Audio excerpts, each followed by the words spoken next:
So imagine a big explosion as you climb through 3,000 feet. Imagine a plane full of smoke. Imagine an engine going clack, clack, clack, clack, clack, clack, clack. Sounds scary. Well, I had a unique seat that day. I was sitting in 1D.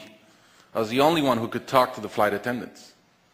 So I looked at them right away, and they said, no problem. We probably hit some birds. The pilot had already turned the plane around, and we weren't that far. You could see Manhattan. 2 minutes later, 3 things happen at the same time. The pilot lines up the plane with the Hudson River. It's usually not the route.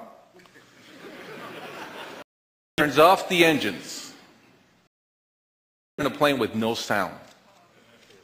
And then he says 3 words, as unemotional 3 words as I've ever heard. He says, brace for impact. I didn't have to talk to the flight attendant anymore. I could see in her eyes, it was terror. Life was over. And I want to share with you 3 things I learned about myself that day. I learned that it all changes in an instant. We have this bucket list, we have these things we want to do in life, and I thought about all the people I wanted to reach out that I didn't. All the fences I in, all the experiences I wanted to have. And as I thought about that, later on I came up with a saying, which is, I collect bad wines.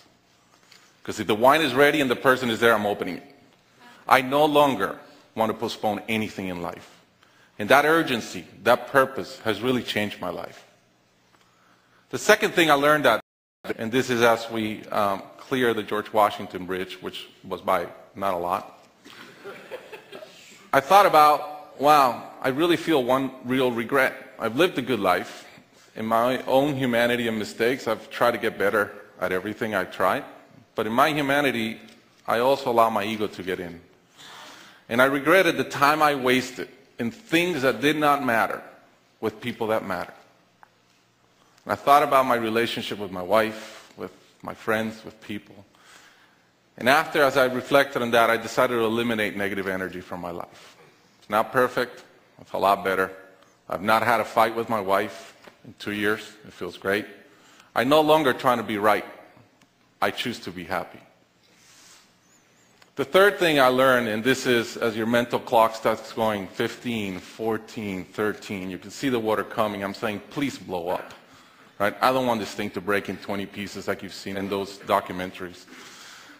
And as we're coming down, I had a sense of, wow, dying is not scary. It's almost like we've been preparing for it our whole lives. But it was very sad. I didn't want to go. I love my life.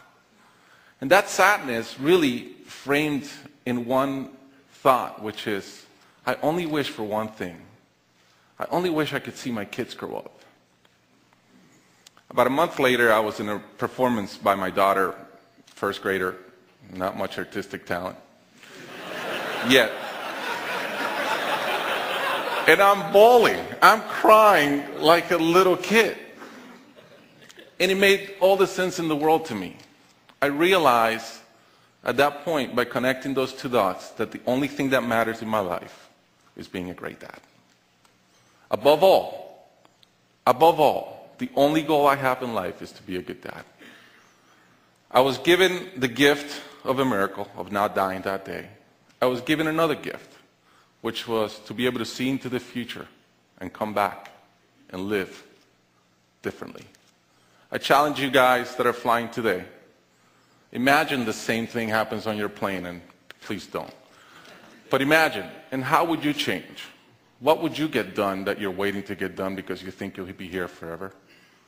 How would you change your relationships and the negative energy in them? And more than anything, are you being the best parent you can? Thank you.